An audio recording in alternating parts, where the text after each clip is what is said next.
Hello, Nigeria. It's another exciting episode of the Issues on Voice of the People television, where we bring you the most important and pressing issues shaping our nation today. I am your host, Jerry Alpelehan. All right, today on the issues, we are examining the state of Nigeria's government, politics, and economy, from presidential politics with Goodluck Jonathan's 2027 bid and the presidency's response to the controversy surrounding Pat Utomi's shadow cabinet plan and the court's ruling, and the ongoing dispute between Dangote Refinery and Pegasin over workers' rights. Will delve into the implications of those stories on Nigeria's political and economic landscape. Join us as we break down the facts and provide the context to help you stay informed. Stay tuned. After this short break, we'll dig deep into these topics and more. Don't go away.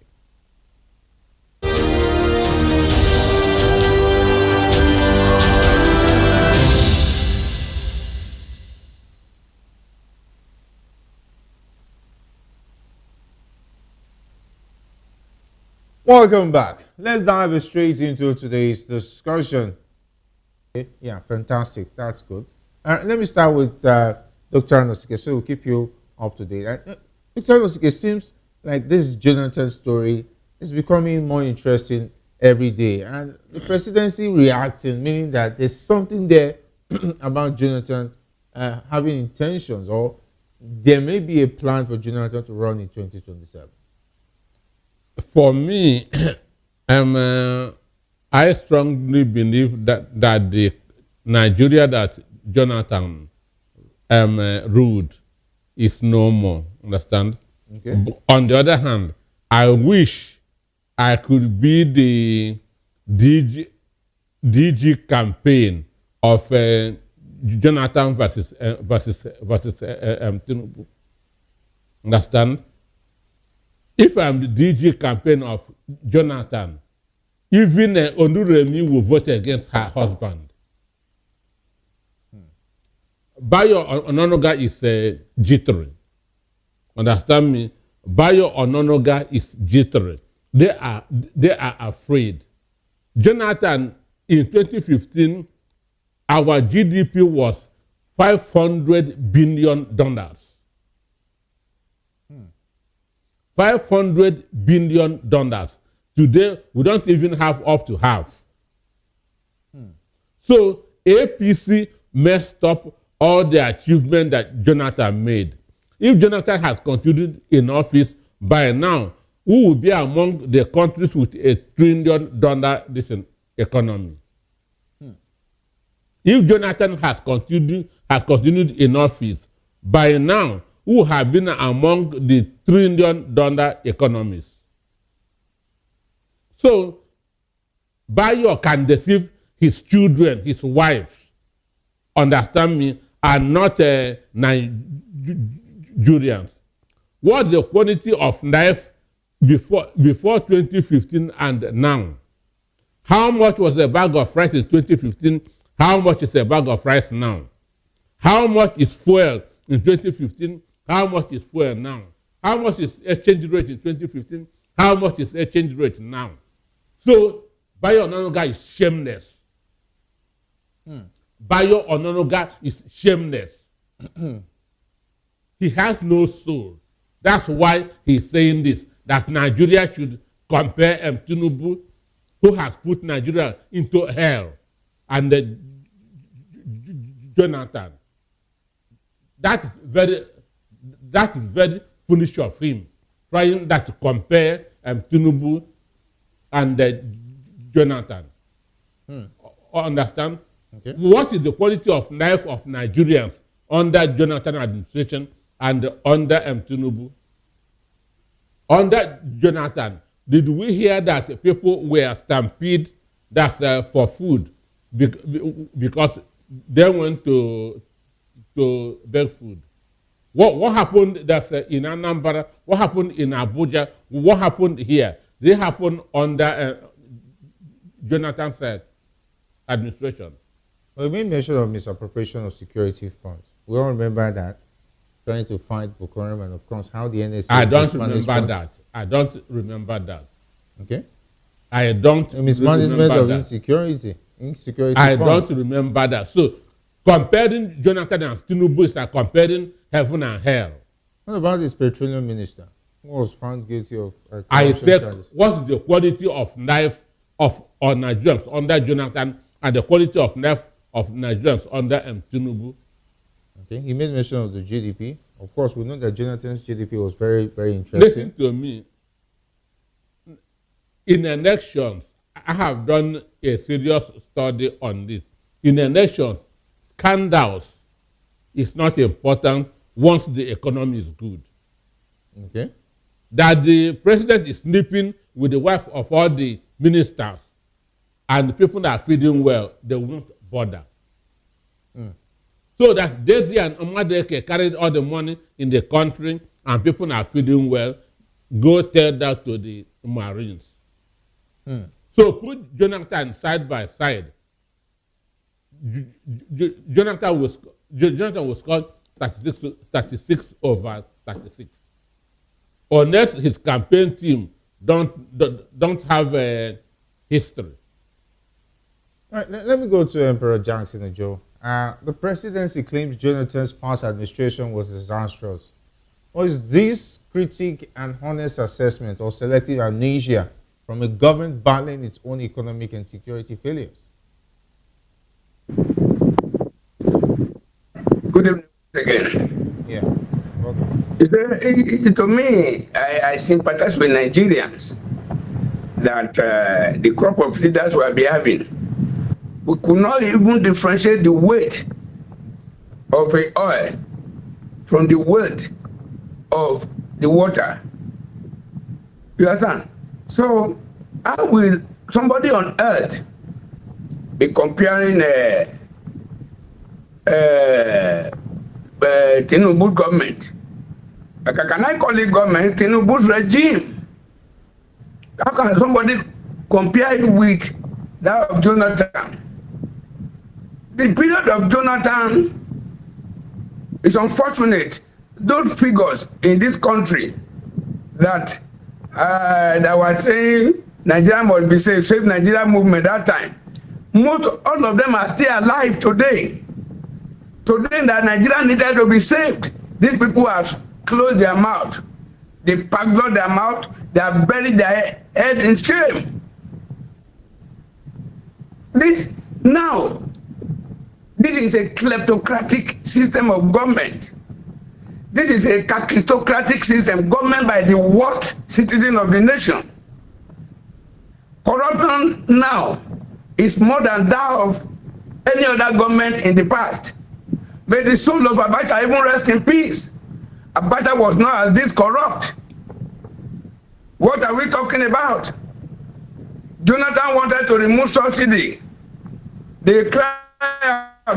One of the national pastor was shouting, even raising calls on Jonathan. The legal luminaries, the political activists, they were all out, occupy the street. But now when somebody has come out doing the worst, these people have buried their head in shame.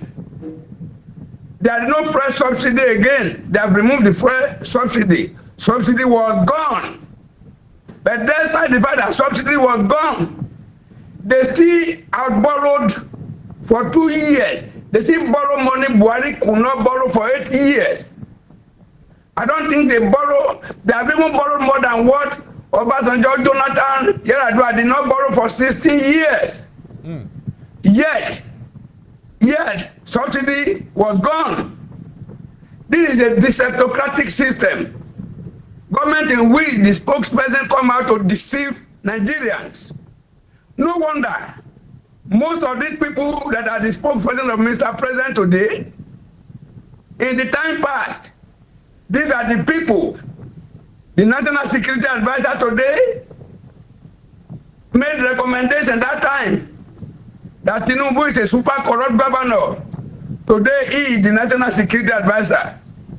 Go and check what Bayo Onanuga and others wrote. Go and check what Bwala said before election when he was the spokesperson of Atiku. But just because no patronage again, he has turned born again, then Tinubu is now the best. So, to me, party or no party, the person matters. I think Nigerians are getting to know that the best driver is what they need to drive the rickety car. Political party, they are vehicles. The pilot is the candidate. Let Jonathan come on the platform of any political party. It is a contract between Nigerians and Jonathan. Nigerians are going to vote Jonathan. Okay. No Nigeria, just like Doctor has said there. I doubt at the end of the day, just like what happened to the former president during his second term election. When he finished voting, it was the turn of his wife to vote. He had to turn back to be sure if actually the wife voted for him. Honestly. So maybe he has trust issues. That's all. Maybe it's trust issues. This time around now, the trust issue is not even a familiar something. The trust issue now is Nigerians. Nigerians that are dying on a daily basis. They are killing them in the farm. They are kidnapping them and killing them on the road. How many Nigerians today that can afford aircraft? During Jonathan, I was flying Port Harcourt, Lagos, Port Harcourt, Abuja for 18,000 naira. Yes. But by road now to Port Harcourt, from Abuja, by road now is about 50-something thousand. By air is about 160, 170,000. Which one are we going to stay? This is the worst government. Nigeria will reject Tinubu. Nigeria will reject their party. Honestly. That is it. So, anybody, though I love when people console themselves. I call self-consolation, I call it self-deception. Some people are there now deceiving. Hey, Mr. President, you are going to win. Those people are not even going to vote for him. How many people in there are even among the ministers? There are some super ministers. So the super ministers are the ones that may want to vote for him. The ministers that are just there, ordinarily, are they going to vote for him? Are they going to mobilize their family to vote for him? I'm a Yoruba man. In 2027, Tinubu will still lose Lagos. Tinubu will lose Osun. See what my state governor is facing now in Osun State. Tinubu will lose Ogun. Tinubu will lose Ondo. Tinubu will lose Ekiti. Wow. You understand? Right. And don't go to the north. It will even score 10% vote in the northern Nigeria. This is a gunner. He has disappointed Nigeria. He has failed Nigerians. Wow. He has sent Nigeria back. People are now begging on the street. People will go and wait at the entrance of the supermarket and begin to beg money. I've not seen this before. All right, Brother Johnson, that's coming hard because looking at the situation. If Jonathan's return is truly a threat, what does that say about the strength and performance of the current administration? Shouldn't progress be its own defense? Election is an appraisal of somebody's stewardship in office. Yes. That's what the next election is. Yeah. Because if you give somebody money to go and do a job, if that person comes again and say, excuse me, sir, I need more money, you will ask, the one I gave you before, let me see what you did with it. Okay. Understand? The one I gave you before, let me see what you did with it. So the election is a referendum on somebody's performance in office. Understand? Okay. You will always ask question, how was my life 4 years ago and now? Am I better off now or was I better off then? So this is the question that every reasonable Nigerian would ask himself. You cannot just go and vote because I'm an Igbo man and the Igbo man is running as a president. or I'm a Hausa man and the Hausa man is a presidential candidate. The first thing is you. How better off are you now and before this man come into office? Came into office, yeah? Sorry. And if this question is asked, I doubt even if Remi Tinubu will vote for her husband. Understand? So then, comparing Jonathan administration that I was buying rice 6,000 naira per bag. 6,000 naira per bag. Understand? I was going from Lagos to Ibadan, not more than 1,000 naira. And now somebody want to bring Pharaoh and compare, even Tinubu is King Ahab and Pharaoh combined. Understand? Tinubu is King Ahab and Pharaoh combined. So it's only a madman that Tinubu on the ballot, Jonathan on the ballot, he will leave Jonathan and vote Tinubu. For what? How many estates has he built under Tinubu's administration? How much does he have in his account under Tinubu's administration? Yes, he has benefited from the 25,000 naira and palliative, or what did they call it, National Register Sharing Scheme, which cannot do his family for more than a week. So for me, there's no reasonable Nigerian that will have a Tinubu on the ballot, Jonathan on the ballot, and he will leave Jonathan and vote for Tinubu. It will never happen. So if two of them come in 2027, Jonathan is scoring 36 over 36. All right, let me go to Emperor Johnson. Given Jonathan's constitutional right to contest, does the tone of Onanuga's response reveal intolerance towards opposition? And what precedent does that set for our democracy? Jonathan has his constitutional rights to contest. We should not deceive ourselves. Pre-2015, when he was coming for second tenure, all the matter concerning this has been thrashed out in the court of law. So there is nothing that is stopping him from coming back. And we've seen countries of the world that it has been done.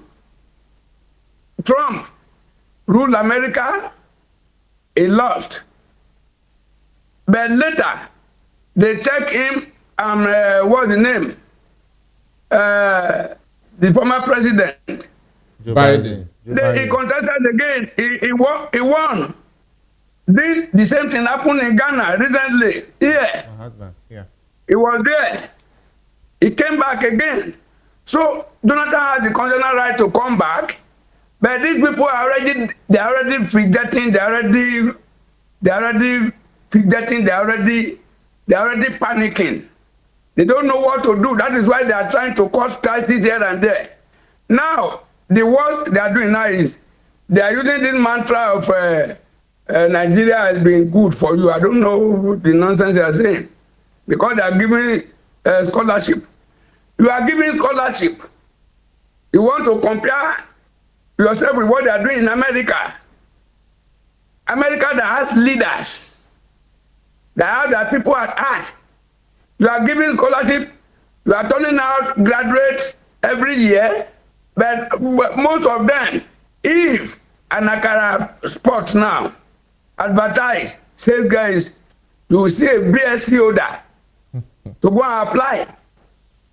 And you are still turning graduate. Is it to turn graduate and you send them, abandon them in the labor market? Is it what we are talking about? So to me, they are saying what a renew hope. And we are disappointed. What we have today is renew hopelessness. So for me, the Tinubu handlers, they should better call on me inside the room and tell him the truth and tell him to resign or complete this tenure and go home before Nigeria push him, disgrace him out of office. All right. Nigerians are tired of this tyrannical government. They are so tyrannical, so corrupt, so deceptive, so cunning. So to me, when there is a topic like this, I don't even like dwelling on it. Right. There's no point dwelling about if Tinubu will win 27. There is no point talking about it. He can't win. All right. Okay. Anyway, let's go to the next conversation. Where talking about Professor Pat Utomi has reacted to the Federal High Court's ruling restraining him from forming a shadow cabinet, saying the decision wouldn't affect his freedom of expression. Pat Utomi emphasized that his initiative is about civic engagement and critiquing government policies, not seeking constitutional recognition. He insisted that as a citizen, he has a right to express himself and meet with others to jointly express their views. The Federal High Court in Abuja declared the concept of a shadow government or cabinet unconstitutional and alien to Nigeria's presidential system. Justice James Omotosho held that Utomi and his associates cannot hide under the right to association and expression to engage in unlawful activities. The judge issued a perpetual injunction restraining Utomi from establishing or operating any shadow government or similar entity not recognized by the Constitution. The court's decision comes after the Department of State Services, DSS, filed a suit against Utomi, arguing that his plan could destabilize the country and fuel unrest. The DSS commended the court's decision, stating that it was within their right to prevent acts capable of threatening national security. Despite the ruling, Utomi remains adamant about his civic rights and freedom of expression. Okay, Anosike, we talked about the shadow government some time ago, and it looks like it's another round of the state versus Pat Utomi. How can a democracy claim to embrace free speech while simultaneously criminalizing mere formation of a shadow cabinet? The issue, this Omotosho, we already know his antecedents. Understand? Okay.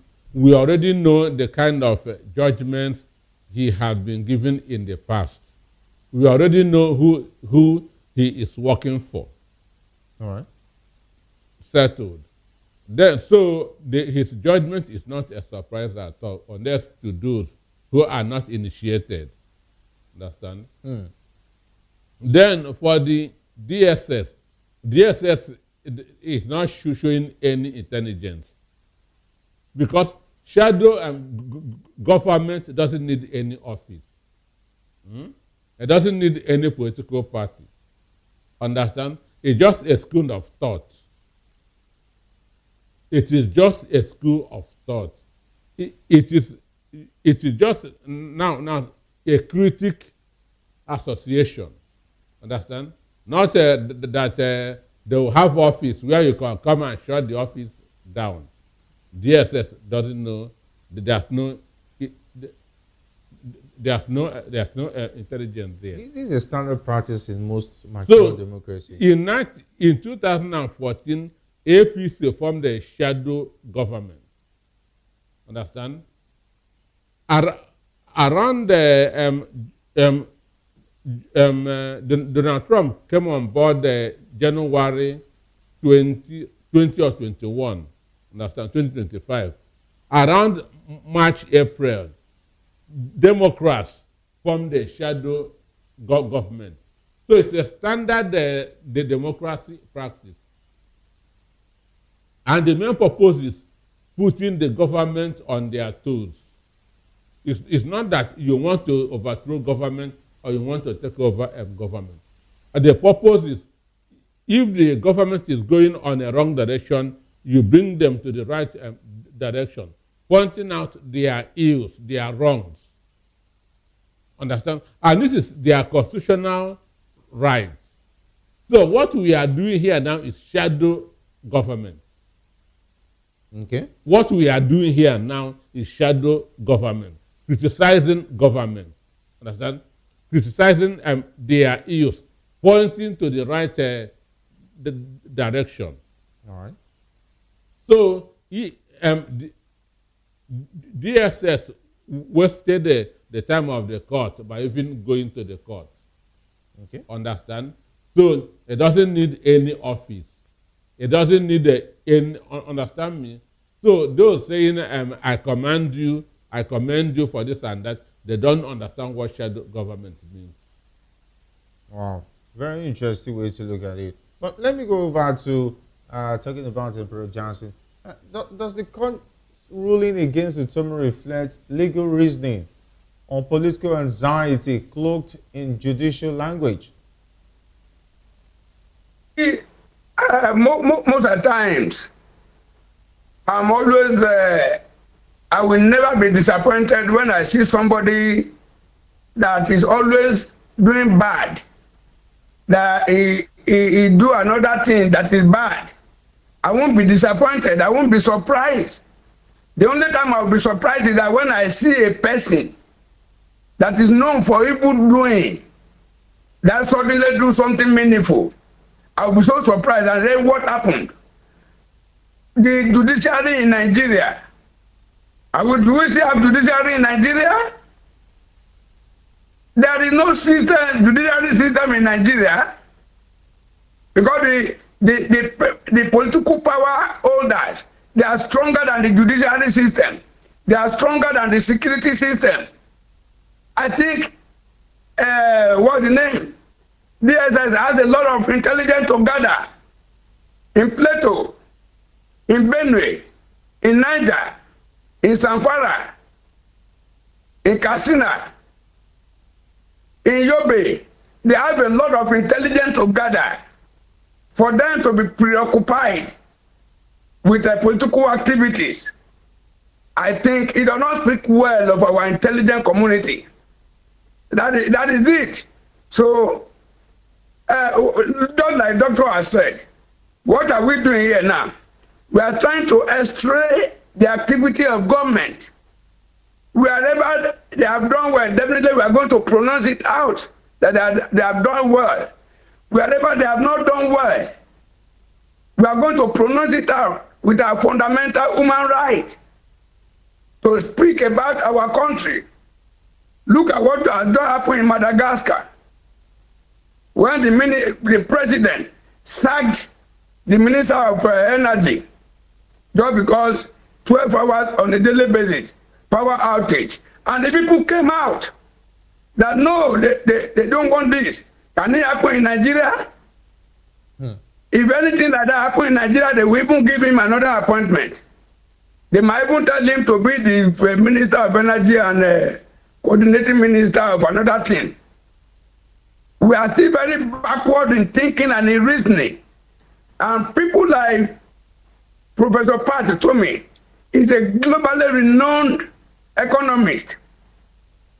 That is it. So if somebody like that is talking, and is a very good friend of Mr. President, they are friends. So if they are talking about forming shadow cabinet is wrong, before you know what is happening, opposition too will be wrong. Before you know what is happening, we will come out to this draconian law again, where when you express your feelings or views, you'll be dealt with. Are we going towards that? But by the special grace of God, whatever, they have 2 years to do all those things. Or we expire 2027. That is it. Amen. All right, you have someone who is saying amen to your prayers. Yeah. I'm happy. All right. The host of heaven is saying amen too. All right.